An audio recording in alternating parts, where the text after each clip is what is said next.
All right, I'll stand for the pledge. Pledge allegiance To the flag United of States, the United States of America, to the and republic to the to the republic republic for which it stands, one one nation, nation under under God, God, indivisible, with liberty and justice for all. Okay. Is there any public comment? Cool. Reorganization. So like we do every year, we'll nominate a chair, vice chair, and secretary. So we'll open it up. Any nominations for chair? Mike McGuigan. Sure. Anybody else? Okay. Vice chair? Adam Helffinger. Adam, you good? Yeah, we're good. All right. Anybody else? Okay. And secretary? Is that Karen? Karen Karen Weiss. Weiss? Oh, yeah, sure, why not? Perfect. Oh, there we go. Nothing has changed. Approval of the minutes from November 19th, 2020. Motion by John, seconded by Kevin Bowe. Any questions? Those favors say aye or raise your hand. Aye. Aye. Perfect. New business, COVID-19 pandemic. Yeah, just didn't know if anybody had anything new to report, how members are faring and how your vaccinations are going. I know you're going far and wide to get them, so I was just curious how things are.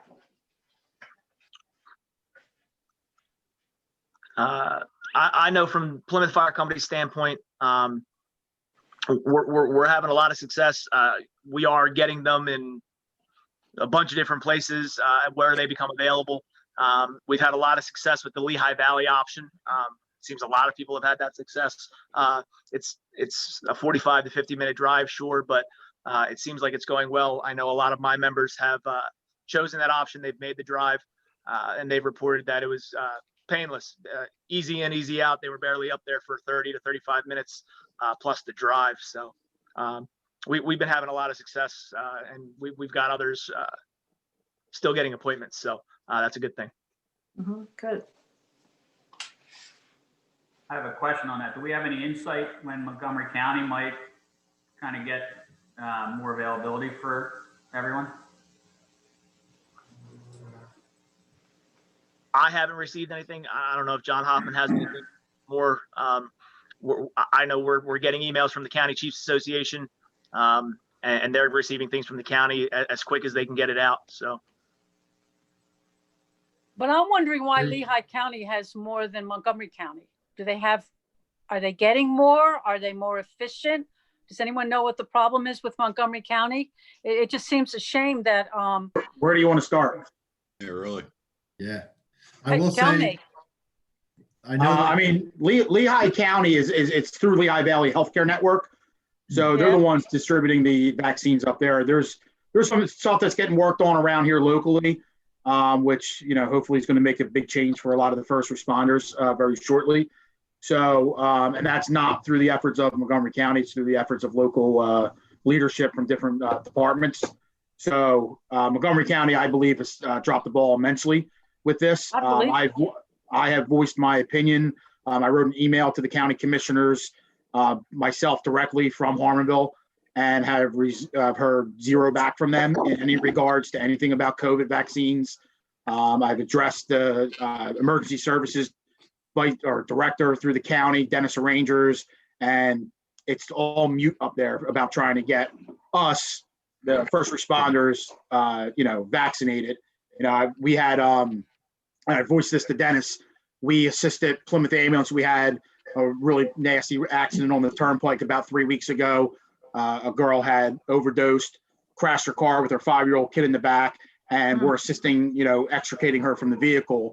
And who knows what she has, and we're putting our guys in risks, but they don't consider police and firefighters 1A, unfortunately, which was a huge issue with me. And that's where we've fortunately been able to get, like John said, most of our people have either been vaccinated through Lehigh Valley or Tower Health.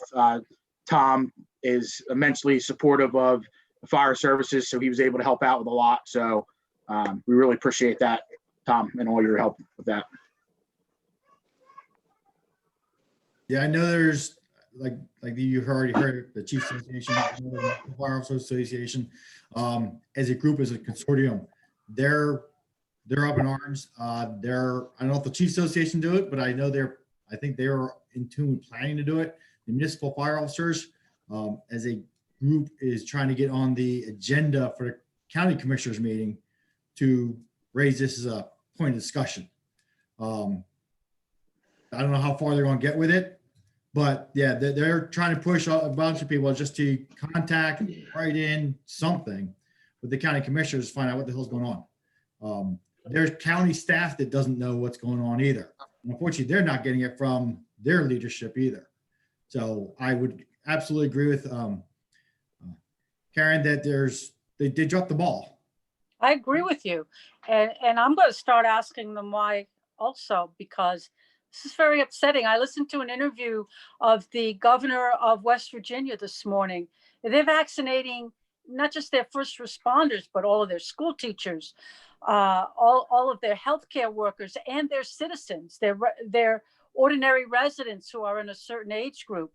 And it seems like Montgomery County in particular, if not just even a lot of Pennsylvania, I don't know where the holdup is. Are they not do they not have it? Or are they just so inefficient? But I find it very upsetting. When I read Karen Weiss's email that Plymouth police had gone up to Allentown, and I thought, why are they going to Allentown? That's Lehigh County. And it's very upsetting to me that our first responders who deal with the public, like you said, John, people who are injured and you have no idea of their health history.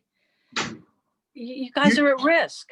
Do you think this is something you could take back to the full council, and maybe you guys could draft a letter from the township back about our dissatisfaction and the way they're rolling out the vaccines, especially to the first responders, Yes. Thank you. I will. All right. We appreciate that. So talking a little bit more on the COVID vaccinations, Karen, I know you're on here. I'm sure Merciati spoke to you about what's going on this Saturday, but I'll address the board on it real quick. So last Wednesday and Thursday, Tommy O'Donnell and myself joined with Suburban Community Hospital, and we offered up about 126 vaccinations for fire and police. Suburban actually did the distributions themselves, so we had no control on who they wanted to give it to and how many doses they wanted to give it to, but we were able to, with I guess four of my paramedics from Plymouth Ambulance, 3 guys from Norristown Fire, Chief O'Donnell. They did the paperwork. We did the inoculations, and in 2 days we did somewhere around 126 or 134, and that consisted of, I think, 16 Plymouth Township police officers, Harmonville Fire Company. How many do you guys have, John, roughly? 9. East Norton Police and Fire were taken care of primarily because Suburban's in East Norton Township. Some of Jefferson Fire Company, and that was it. They only had so many. But with that going on, last week, Chief O'Donnell and myself got with a pharmacy in the local neighborhood here, and they offered up 1,000 doses of the COVID vaccine, the Moderna, which we're going to be distributing 600 of them on this coming Sunday. We had a meeting this morning, and we're trying to get a schedule out. We just have to look over some of the legal stuff that we're going to post on the site. But that's going to be distributed to all the chiefs of police, fire, and not so much EMS, but EMS, because the county took care of EMS initially. And we plan on giving out up to 600 doses starting at 8:30 on Sunday. So any of the chiefs here, John, and you can take it back to Merciades. He's already aware, but that should be going out shortly from Chief O'Donnell, because he's got more contacts on the fire side. We're not so much worried about EMS because EMS was taken care of 3 weeks ago from the county. Sign up on that site. There's 50 spots every 30 minutes. If, for police, fire, and EMS, it's public safety driven. And then after that, there's, I think there's 200 doses that the pharmacy is going to open up to their clientele, but we might have some extra and we might continue to do this the following week. So that's what we're doing at Plymouth Ambulance and Norristown Fire, because we noticed that the county, and this started last week, where Chief O'Donnell and myself were trying to find a way to vaccinate the police and fire. And then on Friday, I think the county, Thursday or Friday, the county put out an email that said that they were able to get a hold of some type of vaccination, unknown quantity, for police. Well, that put the fire side all up in uproars, because the fire side was also considered public safety, and we all worked together. They were ready, 100 plus strong, the fire chiefs for the career side and the volunteer side, to walk up to the county commissioners and demand and put them out and pretty much flam-based or land-based them in front of public and the news channels. I guess they got wind of it. They started opening up to the fire department. So guys have been getting it, but there are organizations that don't have access to it yet. So they're going to be coming to our organizations. We reached out to the local, obviously, Plymouth, Harmonville Fire, Plymouth Police. John has a couple, Merciades has a couple guys to send over. Squads that we run with. Barron Hill, I think, was reached out to by O'Donnell today. Conshohocken. We're kind of sending it out to them first, and then we're going to open it up. But let anybody that's a chief here on, let your organization know. You should be seeing that email within an hour or two, and have your guys sign up. So that's where it stands on the COVID. With regard to council, I think what council should do, Karen, is, rally council and any other township council members, and say, what the heck's going on here? There's people that are getting it before frontline providers. And I'm not talking about, and I have no distinction or dissemination for restaurant owners or grocery store workers, which are considered frontline, but cut me a break. They're not the ones going out where people are bleeding all over the place, like Chief Hoffman was talking about, taking care of those type of people, getting coughed on and everything that we encounter on fire, police, and the EMS side. So I think a united stance from township councils and supervisors that are fairly disgusted speaks volumes when you guys join together and question the county commissioners on what's going on here, compared to police chiefs, fire chiefs, and EMS chiefs trying to raise a stink. And you can have a Zoom meeting, but nobody has any say in it or questionability during those Zoom meetings. That's my advice to you, Karen, and the council. They don't have public comment time on their meetings. Absolutely not. Oh, lovely. That's what I bring to the table. That's all I have really for the EMS side, unless Kevin. Kevin, you have anything? Deputy Chief Thomas. You're on mute. I have nothing else. Thank you. Okay. Anybody have anything else on the COVID-19? All right. Emergency operations plan? Did our annual review in December. I sent these stuff off to the county for their review. Matt Malley's reviewing it, I assume right now, or as time goes on. He did give one suggestion. Before he started reviewing it, there was a change also with our council this past year. So he recommended that there's not major changes to it, but since we did have a change, he said it's probably a good time just at least that the council take it, review it, and then approve it. Usually you need to do that when there's significant changes, as they put it. But even in this case, when you have changes on the board, it's good to do every couple of years anyhow. So once they come back and if everything's good, then I'm gonna get with Karen and look at putting it in front of the board to approve. Once everything goes through, then we'll be able to send it out to police, fire, EMS, the board, and Karen, of course. So that's what we're just waiting to hear back on.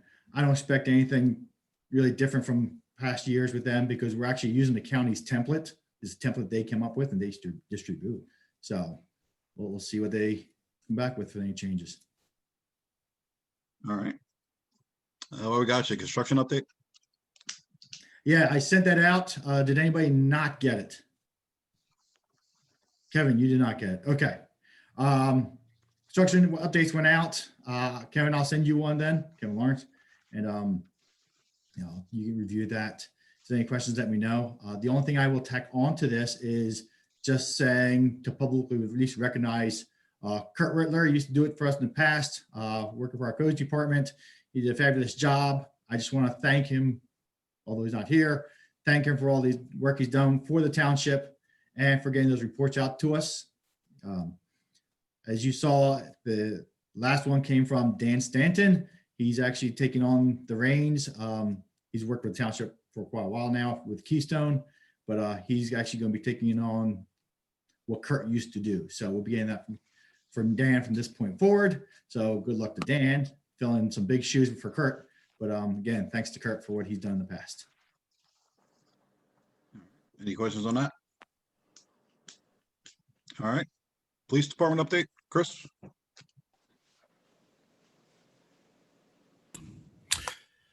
As reported at the November 2020 meeting, the police department is still in the hiring process. We've completed the oral interviews the first week of January, and the detective division is currently conducting background checks on the candidates. Officer Bruner was promoted to second-class patrol by the Civil Service Commission. Officer Kyle Lowry was recently promoted to third-class patrol off probation by the Civil Service Commission. At the January Township Council meeting, K-9 Major retired from duty following 11 years of service to Plymouth Township. He'll continue his retirement with Officer Watts and his family at home. At that same council meeting, Officer Watts and K-9 Major were also awarded a commendation of merit for their successful apprehension of a fleeing suspect that was caught in the act of a burglary along the Schuylkill River Trail. Lastly, as most everyone should be aware or saw it on the news, the police department operated the scene of a barricaded suspect in the 1900 block of Johnson Road on Wednesday, January 13th. We're happy with the successful outcome to the incident where no officers, suspects, or civilians were injured. In addition to our law enforcement counterparts that assisted, Chief Marciotti's wanted to thank the staff at Plymouth Ambulance for your response during the incident, as well as the volunteers at both Harmonville and Plymouth that stood by due to the threat of the fire at the residence. It was a tense situation throughout the day. It required more than a dozen agencies to work in concert with each other to reach a safe conclusion. So it's much appreciated for that.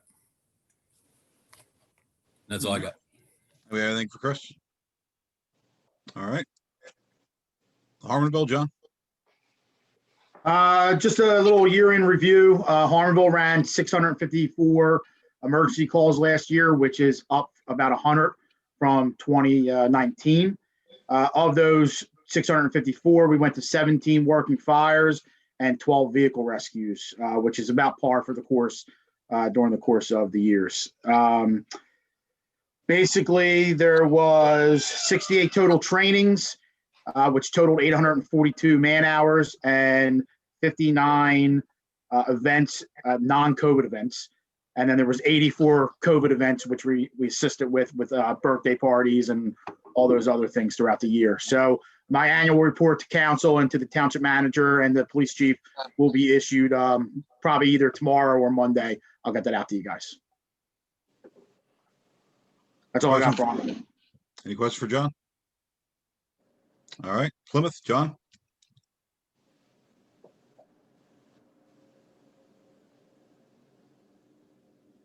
You gotta unmute yourself. Sorry. There we go. Sorry. Just wanted to say hi to everybody. For those that don't know me, John Heliniak, effective January of this year, I've taken over the duties as fire chief of the Plymouth Fire Company for outgoing Chief Mitch Kijak. So we've had a little bit of a change of administration. All of our administrative officers for this service year remain the same in terms of our president, vice president, secretary, treasurer, and so forth.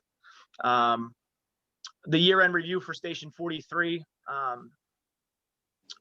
what do we have? We ran 649 calls, which is quite a considerable increase given the circumstances this year from last year. We totaled 296, over 296 hours of service with 5,318 firefighters for the year. We had a productive year. We outlined an entire COVID plan and operational plan here at the firehouse that we're continuously updating as we go and as things change. From our administrative end, due to COVID, our banquet hall that we run here will remain closed in 2021 out of precaution for a minimum, at least until June of this year. And we'll meet to reevaluate the current conditions and, of course, staying within the CDC state guidelines. So we'll reconvene and see where we're at come June and July. Other than that, we have the same faces in our officer lineup this year. A couple people just moved around, but we have a good group here that is helping me along. I'm looking forward to working with all of you. In terms of projects for the year, we're just going to be looking to update what we've got going on from last year. We're going to be looking at our apparatus replacement plan that we have in place and starting a project to replace aging apparatus, one of them being a chief car this year. So, but otherwise, we're continuously moving on and working with who we have to have a productive year. So I'm looking forward to working with everybody. So that's all I got. All right. Any questions for John? With emails? Tom? Kevin?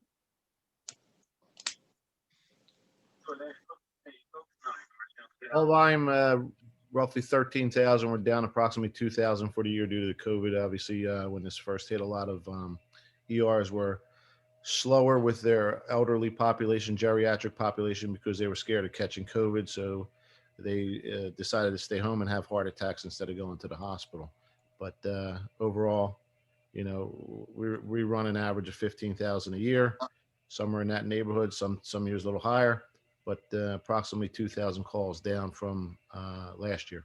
Other than that, still running strong. Everybody's healthy. All right. Any questions for Tom? Anybody have any miscellaneous? I do have one thing. It's been just over 2 years since we last recognized our training certificates, firefighting 1, firefighting 2, fire officer 1, fire officer 2, some other vehicle rescue tech, and the different types of courses that you attend.